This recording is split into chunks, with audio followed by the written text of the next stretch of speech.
Well, turning now to the aftermath of our tornadoes, a man and a friend who survived being blown out of a barn during Wednesday's storms are sharing their story tonight with CBS 6. This happened in Mariaville, right in the middle of that big tornado. Craig Smith spoke to both men and joins us live from our newsroom. Craig, I'm assuming that both are very thankful tonight they are around to share their stories with you. They are, Greg. They both seem to be amazed they're still alive. Brian Pedersen told me that he thought the barn on his horse farm near Mariaville Lake was the safe place to be.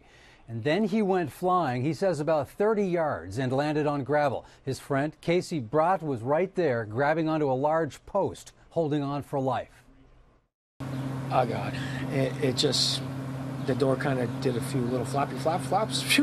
Gone. Next thing you know, the roof's lifted. They had gone into a barn they thought might offer protection, but did not. It lifted right, just something out of a movie. You wouldn't believe. It was just, it lifted up. You started seeing 2x4s. It started swirling a little bit. And it was just run.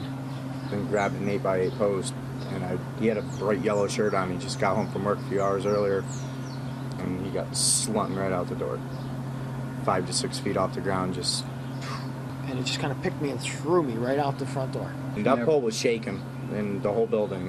I was shaking, sitting there grabbing this thing, screaming his name, because I seen him get shot out. Between 20 seconds later, I'm running out the barn, and he's standing there in the driveway, bleeding all over. It was unbelievable. Pedersen says the horseshoe-shaped cut on the back of his head went right to the bone. They had to walk half a mile over fallen trees to get to Mariaville Road. We got there just in time because EMT said he was driving right by. And I was waving him down, and he's like, I was going to drive right by, so thank God he was coming around there at that point in time. You know, I got thanks that this guy was here to help me get out of there, because having a concussion, you don't know what you're doing. Who knows what I would have done if I was by myself.